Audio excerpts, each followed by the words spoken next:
Hello and welcome to the Ice Guys, brought to you by the National Hockey Now Network. This is the show that takes you into the world of the National Hockey League. Every game, every day, from a betting perspective.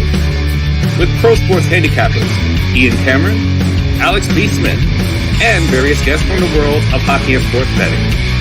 And now, here's your host, Ian Cameron. Welcome to the Ice Guys, presented by National Hockey Now, Monday, January the 2nd, a special start time today, 12 p.m. Eastern on this Monday, for one day only. Usually, of course, we're on at 2 p.m. Eastern on weekdays, Monday to Friday, but we're on earlier so we could get you your Winter Classic analysis and really all three games on the NHL card before that game gets underway. So here we are a little bit earlier on a Monday. Ian Cameron, Alex B. Smith with you, ready to break down the Monday card. Fresh off a Sunday slate with a few interesting results.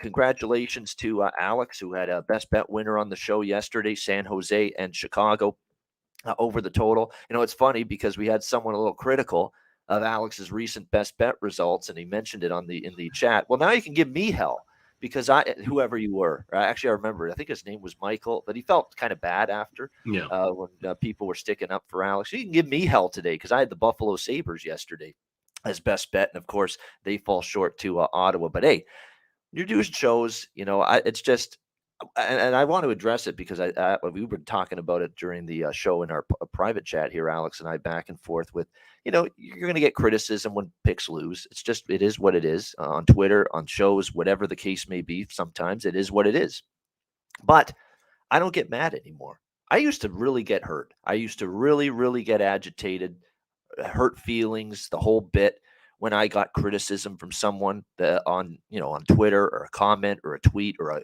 YouTube post or a chat post or whatever. It's just water off a fucking duck's back for me at this stage in my life. In fact, you know, when we get the little comments on, and it's the same thing for me on Pub Sports Radio, when I do shows for them and I do shows for the Ice Guys, you know, if someone has a little critical negative comment, I just reply back, well, thanks for watching the show. Appreciate it. You know, thanks for, that's all I say, you know, just, hey, you're tuning in. You care enough to post something, even if it is negative. Thank you. You're watching the show. Thank you very much. Appreciate it. Keep tuning in. Thanks for watching. It's all I come back with now. And it's like my Serenity Now, Frank Costanza way of, you know, handling negativity. So there you go. But yeah, no problem. No big deal anymore when we have criticism or negative feedback. I just say, hey, you're tuning in. We really do appreciate it, even if you have something negative to say, and we thank you for watching. So that's basically the way we go about it now. But yeah, in terms of the Sunday card, Alex, we saw some interesting results. We saw Carolina with a 5-4 win in a shootout over the New Jersey Devils. I got to give the Devils credit. They kept answering back every single time they fell behind, but eventually Carolina gets the win in a shootout by a score of 5-4. The Rangers with a 5-3 win against the Florida Panthers. Florida was talking the talk that our playoffs start now following the Christmas break. Well, it lasted for one game against a depleted, wretched Montreal Blue Line, and they've lost 2 games since then. Shut out by Carolina, home loss to the Rangers yesterday. So maybe they're just not that good. All right, maybe they're just not going to turn that switch, flip that switch, and really get on this run that they kind of need to right now, because this, for the first time in a while, Alex, I don't think it's a slam dunk that the Western Conference top to bottom is better than the East anymore. I really think the East is closing that gap, if not maybe a little ahead of the West top to bottom right now. It is becoming increasingly difficult to make the Stanley Cup playoffs out of the Eastern Conference. And if you're going to build yourself a little bit of a hole like the Florida Panthers have, you know, you're going to have a tougher time getting out of it, even though we're talking early January and still, you know, 3 months left in the regular season. It's still not going to be easy. And I don't know, Alex, I'll throw it to you. I mean, does it look like this team's got a run in them? Because it's always looking like 1 step forward, 2 steps back for the Panthers.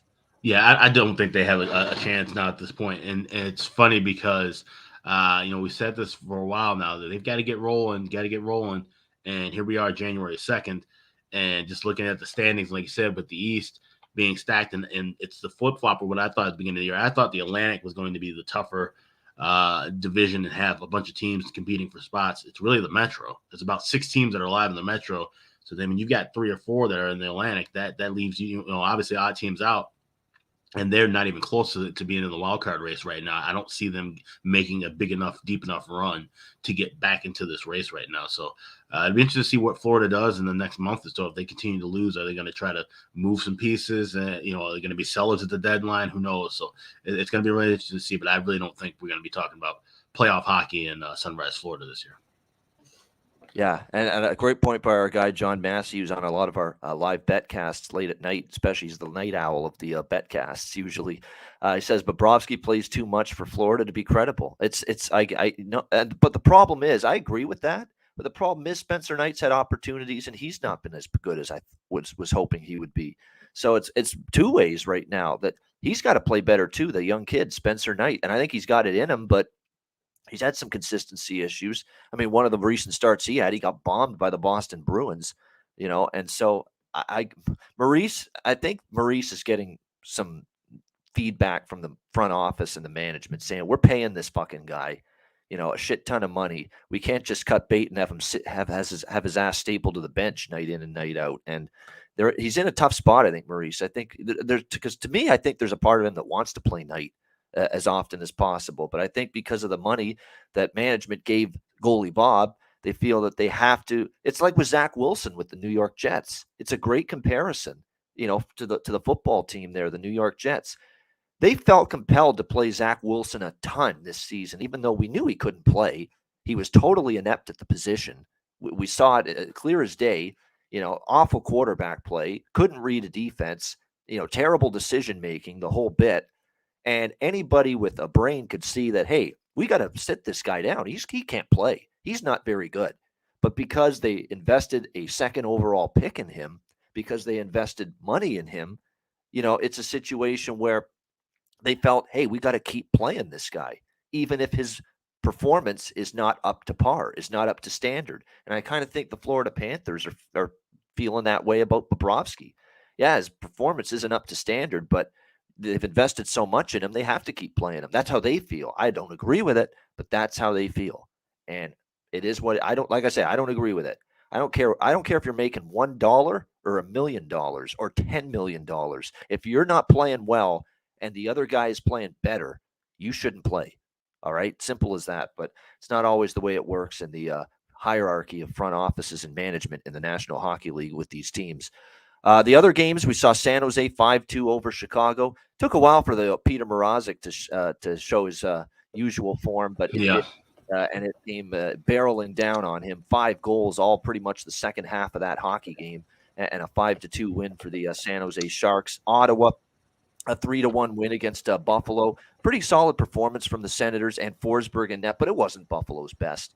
Not an inch. And the one concern I did have with Buffalo was coming off the high and the emotional win that they had against Boston, against the Bruins the next night. Could they follow it up? And they had a hard time doing it, generating that same intensity, emotion for 60 minutes. And not the best performance from Buffalo. They have their win streak snapped. And the other game, the Seattle Kraken, bouncing back with a 4-1 win against the Islanders. Kind of regret that I only went first period on Seattle instead of full game. They ended up losing actually the first period puck line, but they win the game 4-1 against the Islanders. Clearly a team that responded in a big way following the embarrassment of the Edmonton game on Friday night. So, Alex, thoughts on the other games on Sunday?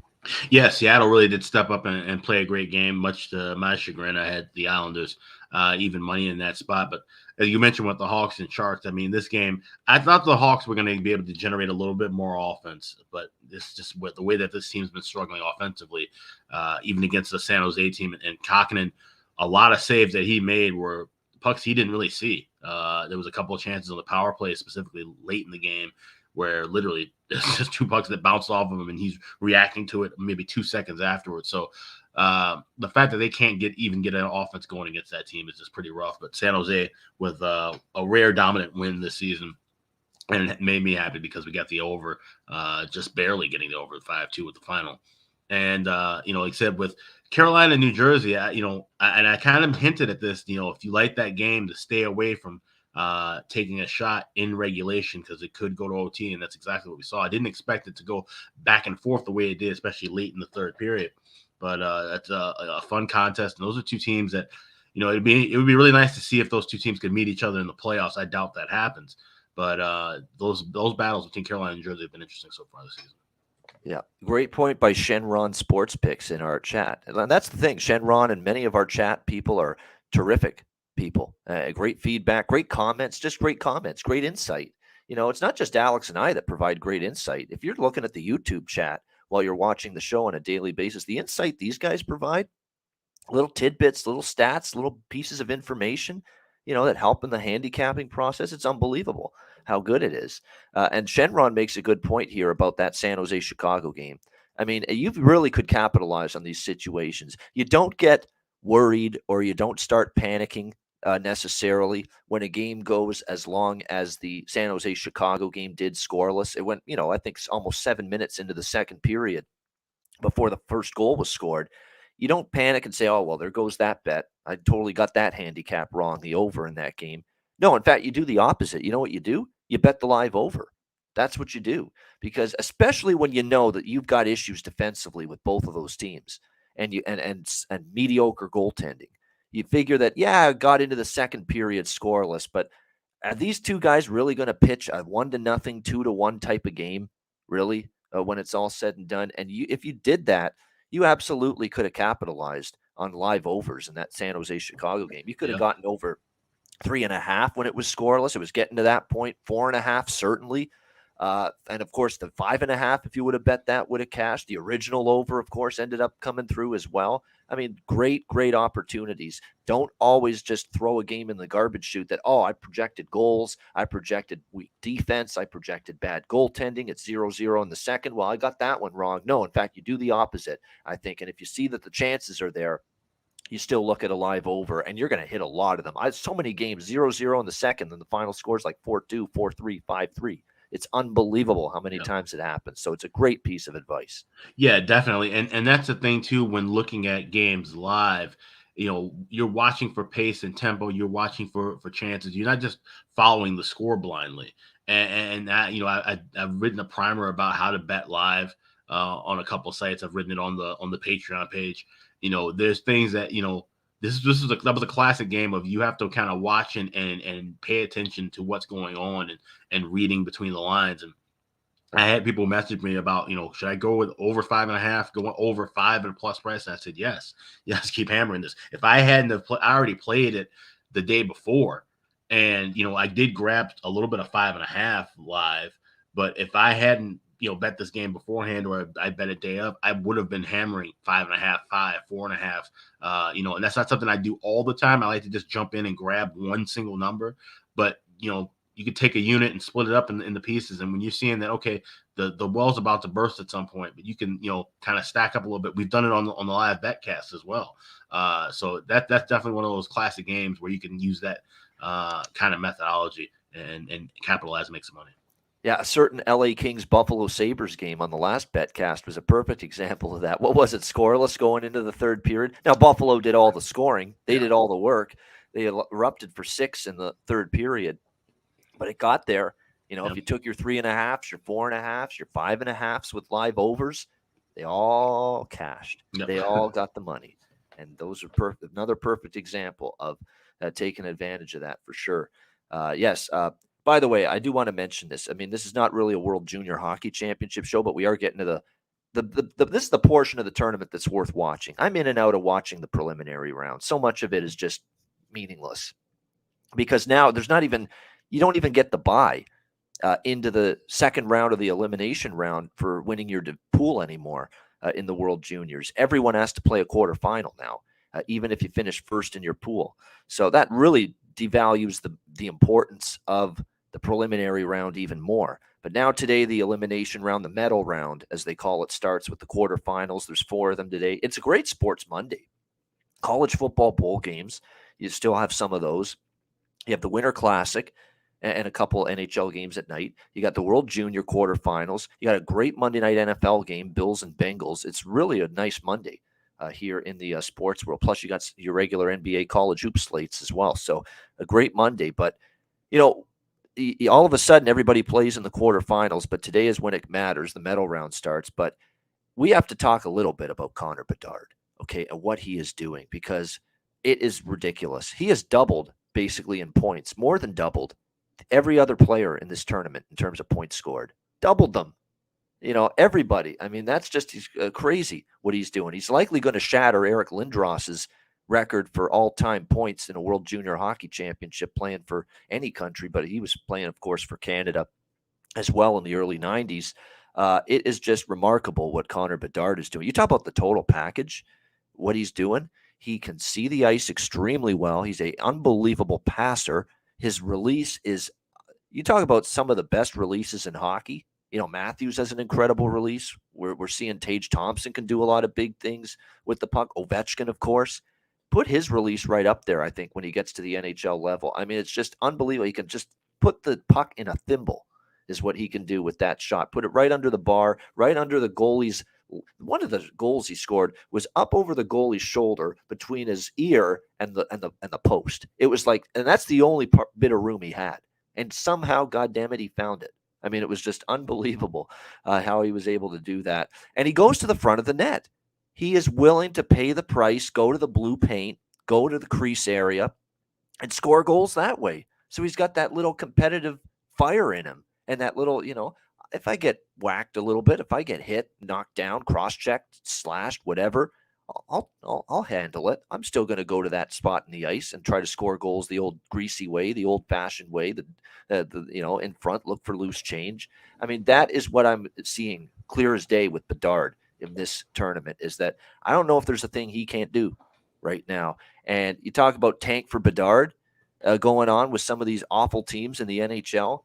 I mean, I'm not going to say they're going to watch this tournament and say, we really have to start tanking for Bedard now. We were thinking about it before. Now we will. But, man, it's like these teams are just, looking at this kid and saying, man, what a potential to get a fast track to the reboot of our franchise going if we can land this kid. Yeah, absolutely. And the thing is, I mean, now him getting in the front of the net, I don't know if we're going to see that once he gets to the pro level. I mean, at 5'9", and he's clearly strong for his size, but that's something that'll probably change. But he'll have to put on weight and size, no doubt, like any kid. Yep. Right.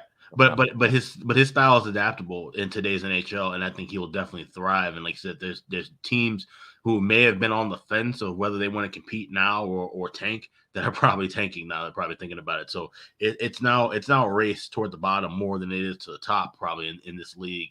And of course, as time goes on, teams continue to lose. We'll see that separation more and more. So it really does affect the betting aspect in a way, because when we get down to post All-Star break into March and the end of April, we're going to see these astronomically high favorite prices. Kind of what we saw maybe a few years ago, going back with Jack Eichel, going back with Connor McDavid. If you remember those regular seasons before those guys were drafted, or you see Edmonton, Buffalo, and those teams, plus 300, 400, 500 underdogs every other night, because you knew they weren't trying to win games at that point. So this does really affect the betting market in some way, not so much now, but coming up toward the end of the season. Yeah, no doubt. It's been fun to watch. He's and someone's going to get obviously a hell of a player, and I think it's safe to say he's probably going to have a very good NHL career at this point. But yeah, unbelievable stuff. And let's get bedarded. They are getting bedarded in the World Junior Hockey Championship with that Canadian team. All right, Monday's card, and we are going to start, of course, with the featured matchup on this card. This will be nationally televised, both sides of the border, Sportsnet in Canada, TNT in the United States. Pittsburgh Penguins, Boston Bruins, a.k.a. the Winter Classic, Fenway Park in Boston. We've got Boston minus 175 favorites here. Home favorites, because it is technically home game for the Bruins still. 6 the total in this game. Let's start with the weather, because that's always important when you're going to bet the Winter Classic. Very balmy conditions for January the 2nd. They're calling for sunshine. They're calling for 50 degrees Fahrenheit at opening face-off. It looks like the wind is going to be very light, and so it's going to be warm. And when you're talking 50 degrees Fahrenheit, you're talking quite a bit above freezing. So it leaves you to wonder, what are the ice conditions going to be like? And there is some mild concern about the condition of the ice for the game, especially if the sun stays out in the open and is out from behind the clouds. If that's going to be the case, there might be some stoppages to, make sure you let the sun pass by, and there could be some sun delays We always hear rain delays in baseball and certainly lightning delays in football. But you could have some sun delays, and they've done this before where they've actually delayed the start of a game, or they've started the game and the sun's just, degrading the ice too much that they have to delay the game due to intense sunshine because it's just the temperatures are a bit too warm. So you could see that, but they're not expecting that to be the case because they've just done such a great job. Like the ice people, the ice makers, the technology they're able to use to at least try to keep the ice as cold and frigid as can be, despite higher temperatures, despite sunshine conditions. It's incredible to see how much it's improved since the first Winter Classic, which was probably 15 years ago now. So the ability to keep the ice in proper condition, has the ability to do that has improved significantly. So they're still hoping for good conditions, and they won't have any delays. We'll see, but certainly from a fan's perspective, if you're going to Fenway Park, definitely it's going to be a situation where you're going to be feeling great. It's not going to be you're freezing your butt off sitting there in the left field bleachers at Fenway Park. You're watching this game. It's certainly going to be comfortable for the fans. John's got a good point with this. If the sun's out, you're right. Glare, visibility for the players is always an issue. It could be, so we'll keep an eye on that. But we won't know that until what is happening while the game is happening. So as far as I'm concerned, there's nothing major that would have you say, wow, the weather is going to make me bet this side or bet this total. No, not quite when it comes to this game. As far as the matchup goes, as far as the hockey portion of this handicap, we know the Pittsburgh Penguins are going through a plight right now. I mean, they definitely are. They've lost 4 in a row. It's not been a good run for them. It's amazing how things have changed so quickly that they blow the game against Carolina before the break, and they come out of the break, and they have not gotten the momentum back from that Carolina loss. A horrible game against the Islanders, non-competitive from start to finish. 4-0 lead against Detroit. They blow the game, lose 5-4 in overtime. And then against New Jersey, even in that game, they had a 2-1 lead, 2-2. And then this is when you know a team's struggling. You give up a shorthanded goal, and you give it up in the final minute of a period. And that was the backbreaker against New Jersey on Friday night, 3-2.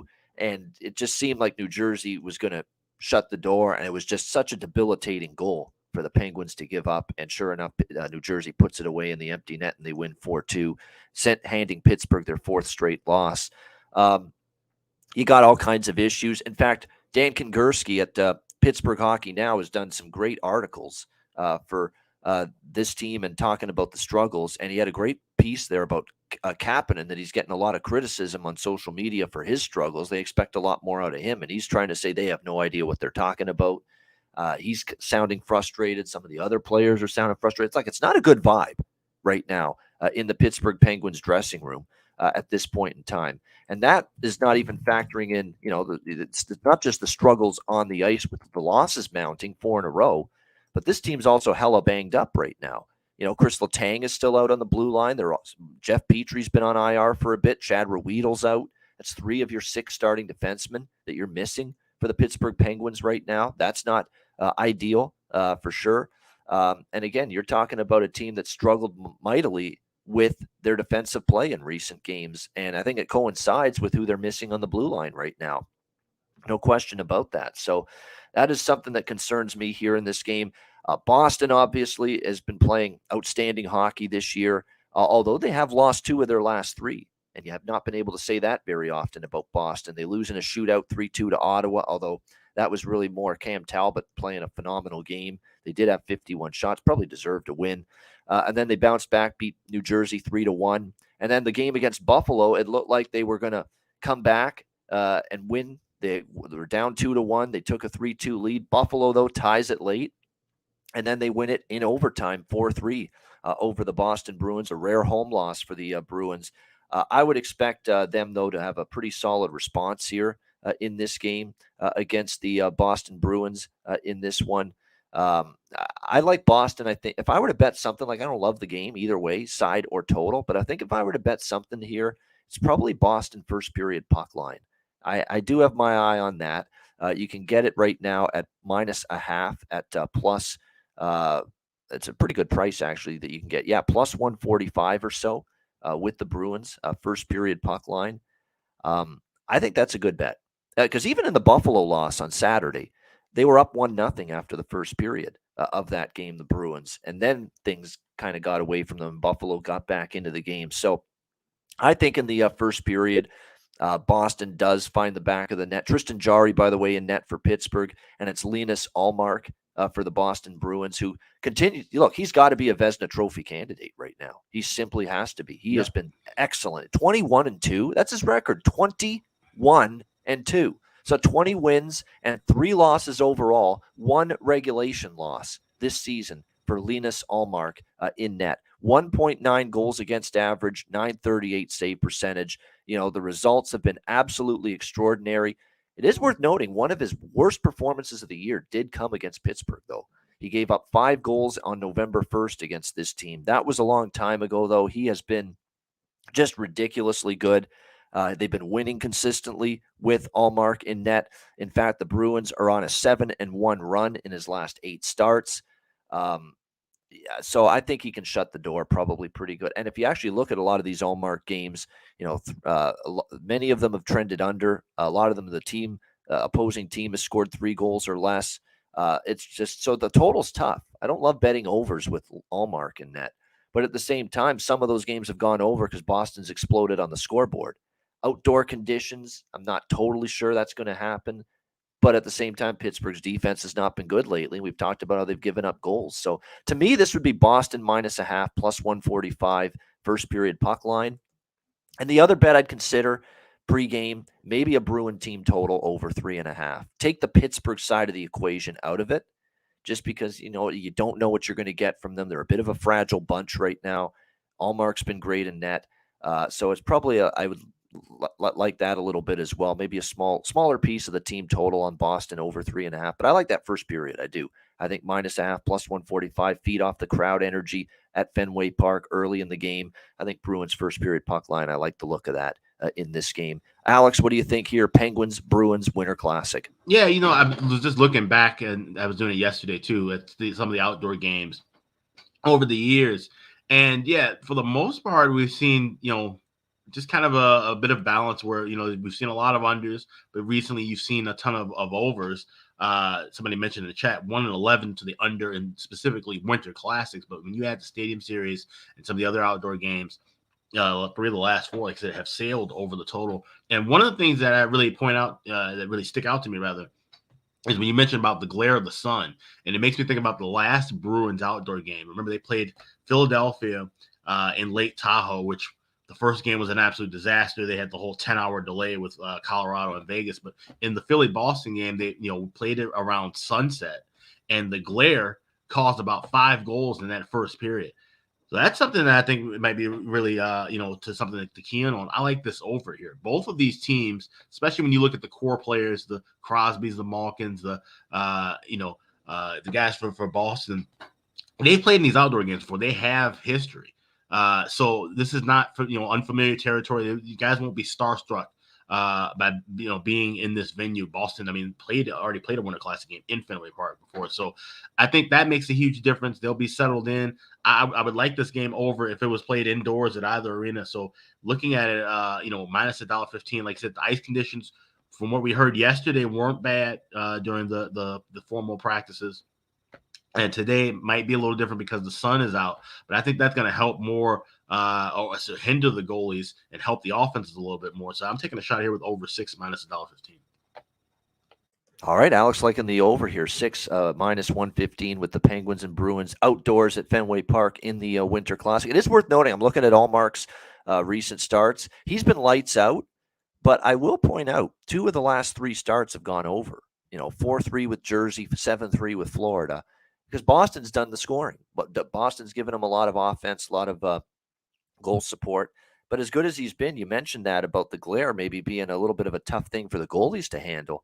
That's true. We've seen that. I remember, Lake Tahoe is the prime example of it. Where early in that game, the goals were flooding in because of, the glare that the sun was causing on the ice surface for that outdoor game. So definitely keep that in mind. That's why this is a fascinating handicap, because I think someone could make a case for either side, different first period bets. You could go on over under in terms of first period or full game total.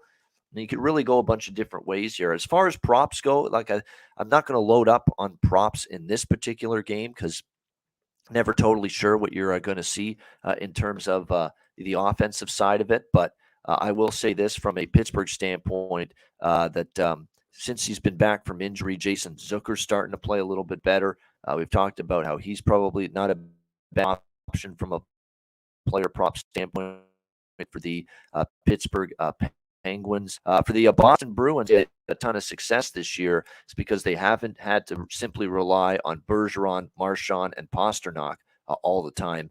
Certainly, there are big pieces of making this team go on the offensive end of the ice. But I want to point out a couple under the radar guys. Coyle has points in 3 of the last 5 games. Taylor Hall all season's been pretty steady for the Bruins, 27 points, 13 goals. He's been a little quiet lately, but you could consider a prop with him. And don't sleep on Trent Frederick all of a sudden. Obviously down on the third line, but I'm seeing this guy get chances every game, it seems, for the Bruins. He's getting to the net. He ended up scoring against New Jersey.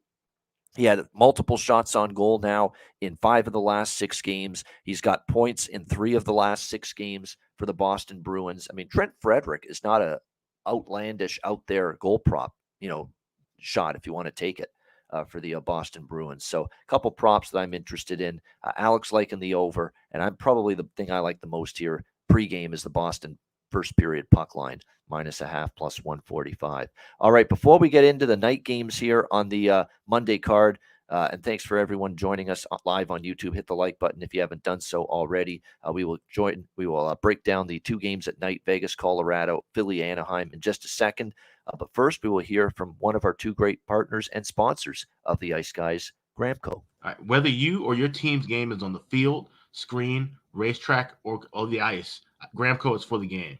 Grown by farmers who spent years developing premium hemp genetics, Gramco provides customers with consistent quality Delta 8 products ready for any occasion. Gramco currently offers numerous Delta 8 products such as vape cartridges, disposable vapes, pre-rolls, gummies, wake and bake coffee, and more. Gramco offers an enjoyable legal high delivered discreetly and directly to you, and is also available at many American retailers as well.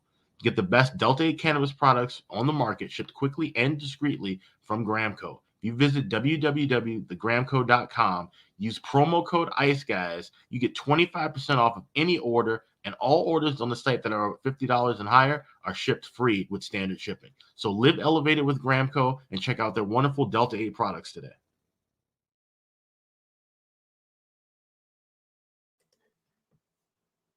All right, we are back here on the Ice Guys show, and we're ready to continue along. Next up, we've got Vegas and Colorado. Colorado -170, home favorites, 6 the total in this game. Again, there's only 3 games on the card, of course, 2 after the Winter Classic, both of them tonight.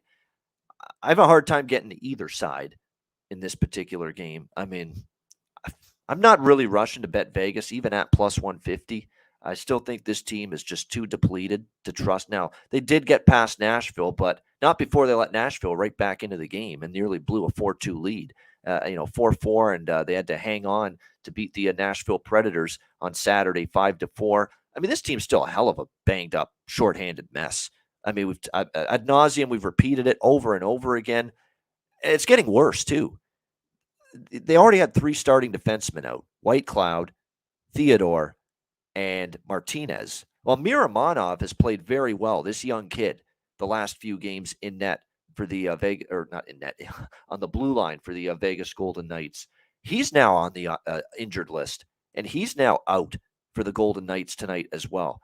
So you are extremely, extremely depleted on the back end if you're the Vegas Golden Knights tonight for this hockey game. I mean, you're looking at Nick Hague moving up to the top pair with Alex Pietrangelo, Braden McNabb with Braden Pahal, Ben Hutton, and it looks like Caden Korchak is going to move into the lineup here tonight for the Vegas Golden Knights. I mean, your depth defensively and depth on the blue line is certainly going to be tested here tonight for the Vegas Golden Knights in this game. Now you got to play this Colorado team that, look, just got Nathan McKinnon back, although it didn't provide the spark. It did not provide the bump that they were hoping it would against the Toronto Maple Leafs the other night, as Toronto played a hell of a game. I mean, when the Leafs play that like that, they're as good as any team in the National Hockey League when they bring that kind of game, the Leafs. And they did that on Saturday night. But, it's always going to come back to, can they do it consistently? Can they do it in playoff time? As we've said repeatedly on this show, but they brought it Saturday night, and Colorado was definitely outplayed by the Toronto Maple Leafs on Saturday night. They'll be looking to bounce back. You got to believe McKinnon now, with a game under his belt, is going to be a lot more comfortable tonight out there on the ice. No question about that. And yes, I'm pivoting on the under. That's a great point by Grinch. Under for the Avs at home has been ringing off, but those unders are wearing off for Colorado. Remember, they were on that great under surge without McKinnon. It was 9 straight games had gone under. Well, now 3 straight have gone over for the Colorado Avalanche. The Arizona game, the LA game, the Toronto game. They lost all 3, and all 3 went over the total. And I think they're going to continue to be an over team, especially giving up goals to the opponent, because it's going to be they're going to be involved in this kind of game tonight. Not so much their own defense, but Vegas.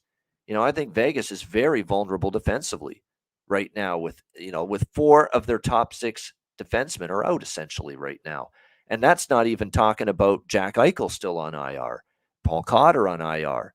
It looks like there's another, is Marchessault? Yeah, Marchessault still on IR for the Vegas Golden Knights. So this to me feels like Colorado. It's a perfect bounce back spot, but I'm not ready to lay minus 170 with a team that's lost 3 in a row either. So where do I go then? I don't want Vegas. They're too banged up. I don't trust them here on the road against an angry, ornery Colorado team that better start winning, because all of a sudden their standing in the playoffs is, a little bit on shaky ground, shaky foundation all of a sudden. So they need to turn it around. I think you're going to get a good effort from them. The first period puck line, I think, is not a bad look potentially on Colorado. At least that way you're going to get a better price and a better number. You could get -0.5 plus 150 with that. I think that team total is probably something that I like the most. I haven't bet it yet, but definitely have my eyes on a Colorado Avalanche team total over 3.5 in this game. I think this is a prime opportunity for them to find the back of the net. Keep in mind, they did score 4 against the LA Kings when they lost a couple nights ago, held down to just 2 goals in the loss against Toronto. But you look at just how ravaged Vegas is on defense with the blue line, and you look at Vegas giving up 4 to Nashville on Saturday, 4 to LA, 4 to St. Louis. You catch my drift. 4 to LA.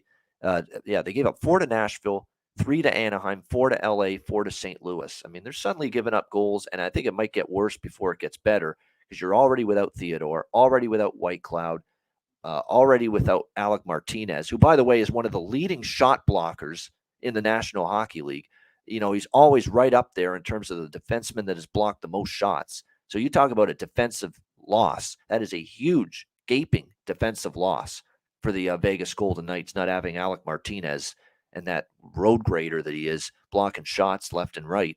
And now, of course, this Miramonov kid who's played so impressively well since he's been called up. And now you got him injured, Daniil Miramonov. So it's getting worse for the Vegas blue line. Lean Colorado first period puck line, as well as team total over 3.5. I think those are better than looking at money line here.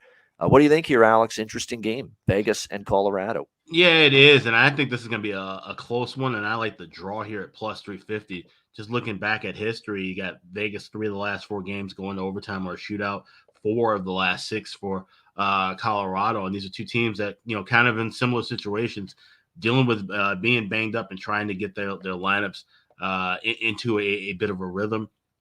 And like I said, we've seen unders with both of these teams. So I really feel like this could be a 2-2 game going past 60 minutes. I don't want anything to do with the side here or even the total, to be honest. I'm just going to play that draw at plus 350.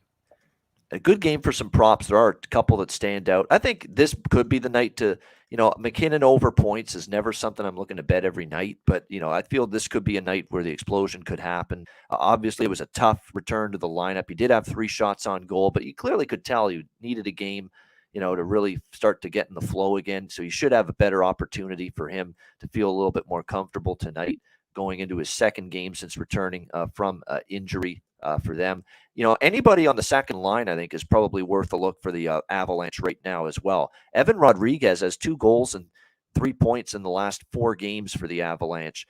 2 goals and 5 points in the last 4 games for Evan Rodriguez. And I did recommend goal scorer prop with him in the last game. He's got 3 goals in the last 4 games for Colorado, and he has 6 points in the last 4 games for Colorado. I'm coming straight out of Confer. Crazy motherfucker named JT. Yes, JT Confer. Go back to the well with him once again. I think definitely worth a look. And second line center, he is definitely producing right now for the Avs. And it goes without saying on the Vegas side, you know who I'm going to bring up in terms of prop tonight for this game? It's our guy, Michael Amadio. He just continues to be just fantastic getting this opportunity on the top line for the Vegas Golden Knights with 4 goals and a whopping 7 points in the last 5 games. 4 goals, 7 points the last 5 games for Michael Amadio. All of them on that top line with Stevenson and with Stone. And the shocking thing is, I'm looking at some of the prices here. It's like odds makers don't know what's going on with this guy. It's plus 500 at Bet365 for him to score a goal. Is that nuts or what? Is that absolutely insane or what? And I feel bad there's so many of our great viewers and listeners, they can't access Bet365. It's only in New Jersey. It's only in Ontario, or in Canada, I should say. And you can always seem like, actually, believe it or not, the prices for Amadio to score a goal at a lot of other books are a lot more in line with where they should be right now. Plus 300, plus 310, plus 330. I see plus 340 at Caesars. But it's plus 500 at Bet365. So if you can use Bet365 and you're going to ride the Michael Amadio prop one more time with me here, bet it there. Plus 500. That is absolutely incredible for a guy that is just doing what he's doing right now. Like, he's carried the offense. No joke. He has absolutely carried the offense for the Vegas Golden Knights in recent games, this guy.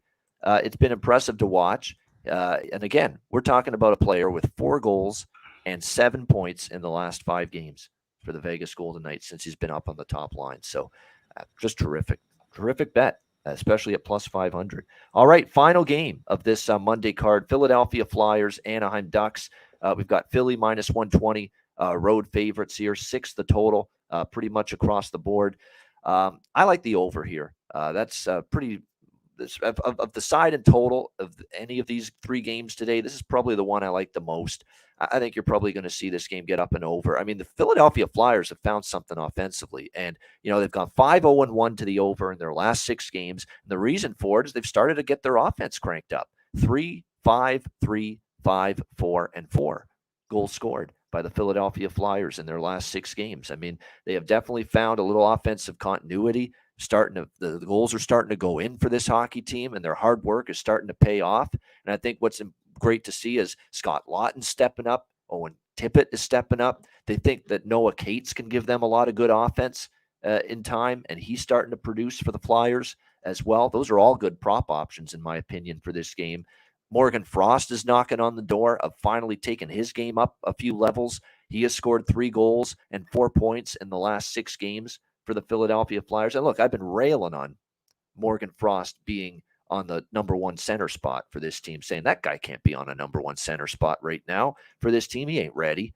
Well, he definitely wasn't initially, and he was struggling, but he's starting to show some light at the end of the tunnel for him. He's playing better the last 6 games or so, starting to produce, playing with JVR and Tippett on the top line. Cates, Farabee, and of course Travis Konechny, TK, as they call him in Philly. He's had a terrific season start to finish, so he's always a threat. But you got basically their entire top 6 is starting to play well offensively, and that's been the difference for Philadelphia here in the last 6 games. And that's why all of a sudden they've started to trend a little bit over the total, because their offense is starting to roll. It's not like it should be too much of a ask for Philadelphia to find the back of the net tonight against this Anaheim Ducks team. Just continues to be defensively challenged. That goes without saying. 4 goals allowed to LA, 4 to Minnesota, 3 to Calgary, 2 to Vegas, although they needed Gibson to be just ridiculous in that game to win 3-2 and hold the Golden Knights to 2 goals. And of course, typical Gibson could not sustain prosperity. The next start that he had against Nashville gets lit up for 6 goals. By the way, if you had the under in that Nashville-Anaheim game on Friday, I think it was Friday, that game, horrible beat. I mean, that game, it just trickles over the total with a bunch of explosions in the third period, especially late. I mean, just absolutely terrible it was. if you had the under. So I feel for you if you had the under in that Nashville-Anaheim game on Friday. But 6-1 it ended up. Gibson couldn't, put two good games together. Same shit as always, it seems, with him. I just think we'll see goals both ways here in this one. And I think Anaheim will find the back of the net. I think they're probably going to give Ersson another start. I know there's been issues. Hart's been on IR, and certainly Sandstrom was ill, and that's what forced them to play Samuel Ersson in the first place. And Sandstrom's healthy, but they're not going to put Sandstrom in when they're winning with this kid here 2 games in a row. Big upset over LA, and then they beat San Jose before that. So I think it'll be Ersson once again. He's playing all right, but he's not a goalie that I think is going to totally shut the door. And we've seen that in his 2 starts against San Jose and LA. Although I do think he's got a little potential long term. There's no doubt. He's had some nice moments here for the Flyers, but I don't think he's going to shut down Anaheim. I do think Anaheim will find the back of the net, and I certainly think Philly will as well. So I like over 6 here, Flyers and Ducks. Alex, what do you think here, Philadelphia, Anaheim? Yeah, this is one I'll probably wait and jump in and grab a live over. I don't think we're going to have any problem grabbing a 5.5, maybe even a 5.5 at a plus price. And like I said, it just feels like this could be a back and forth game, but Anaheim's offensive woes just kind of scare me a little bit. I want to see what kind of pace and tempo they have, like I said, against Ersson. And, we talk about this with young goalies sometimes to come up, not a lot of tape on them, and they find ways to win games. Guys can't figure them out in the first few starts. So if he does get the nod, I definitely want to just see what's going on first before jumping in, even with a 6 at a $1.10. I say wait a few minutes and look for this one. And if you don't see, the pace and tempo, I know for me, if I don't see what I'm looking for in the first 5 to 7 minutes, and I'll just completely pass the game altogether. But I think we will have at least a chance to get that over. But I want to get a better price and just see where the tempo's at. All right. And by the way, obviously nobody got going offensively for Anaheim against Nashville, but I still wouldn't shy away from Mason McTavish of the Ducks. He's got 6 points in the last 7 games for them, a couple of goals as well. I think he is the most undervalued option. He seems to be noticeable most nights now. He's getting chances. He's getting opportunities. He's had some games with 4 and 5 shots on goal recently as well for the Anaheim Ducks. So if you're going to look at a prop with them tonight in this game, I think that's not a bad option to roll with McTavish either. Neither is Adam Henrique. I mean, Adam Henrique is a streaky player, but he had 2 goals in the win against Vegas the other night. Sometimes when he scores in bunches. So Henrique might be a consideration there. And anyone I mentioned on the top 6 for Philly outside of Konechny and JVR, because they're a little bit more, that aren't priced as well, but Cates and Tippett, players like that, definitely worth a look, I think, and Lawton as well for the Philly side if you're looking at player props in this game. I lean Philadelphia from a side perspective, but I feel like, do I want to lay minus 120 with them on the road off one of their biggest wins in a while against LA? And we're seeing that with these mediocre teams. They can't withstand prosperity. They have a big win, and that was a huge win. That was a great win for Philadelphia. Beating the LA Kings the way the Kings have played since the Christmas break, great win for Philly. But so many times these below average, bottom feeder teams, they have a win like that, and it just does not carry over into the next game, and they look like a totally different hockey team. How many times have we seen that? Saw that with Anaheim, right? After the Vegas game. They play Nashville after that and totally unable to keep it going. I worry about that a little bit for the Philadelphia Flyers tonight in this one, but I would still lean to the road favorite here, the Flyers at minus 120. All right, that is the Monday card. Thanks to everyone for joining us. Hit the like button if you're watching on YouTube. We will, by the way, patreon.com/Ice Guys, just $10 a month. Sign up there. Daily Ice Guys betting card. We've got certainly lots of bonus content coming up in the new year. A lot of features. We're going to have some more players joining us as well in the new year. We'll do some bonus content with them as well. Goalie charts, totals charts, power ratings, and more. Patreon.com/Ice Guys, just $10 a month for that. And by the way, we'll get to best bets to wrap up the show in just a second. But first, we'll hear from Manscaped. Support for the Ice Guys is brought to you by Manscaped, our good friends at Manscaped, who are the best in men's below-the-waist grooming. Their products are precision-engineered tools for your family jewels. Manscaped's Performance Package, the ultimate men's hygiene bundle. Join over 7 million men worldwide who trust Manscaped with this exclusive offer for you, courtesy of the Ice Guys. Get 20% off of any purchase and free worldwide shipping with the promo code Ice Guys. That's promo code Ice Guys, all one word, ICEGUYS at manscaped.com. If my math is correct, that's about 400 million balls that you can help preserve with manscaped.com using the promo code Ice Guys. You get the Performance Package 4.0. It is a game changer. The Lawnmower 4.0. It takes care of this, among other things. It'll keep you trim as can be. The Lawnmower 4.0, waterproof. Same thing with the Weed Whacker, which takes care of your ear hair, nose hair. I mean, nose hair in particular. You know, I'm getting up there in age, and nose hair is becoming definitely more of an issue. This will take care of it. It feels like someone's tickling the inside of your nostrils sometimes. It pisses the hell out of me. It bothers me. I need to take care of that shit.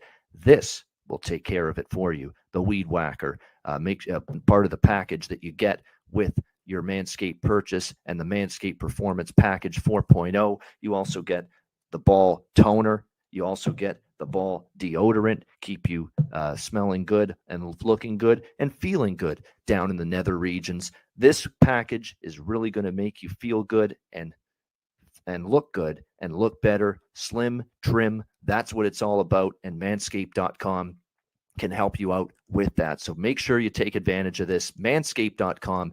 Get 20% off and free shipping with the promo code IceGuys at manscaped.com. That's 20% off with free shipping at manscaped.com, and use the promo code IceGuys. Unlock your confidence and always use the right tools for the job with Manscaped.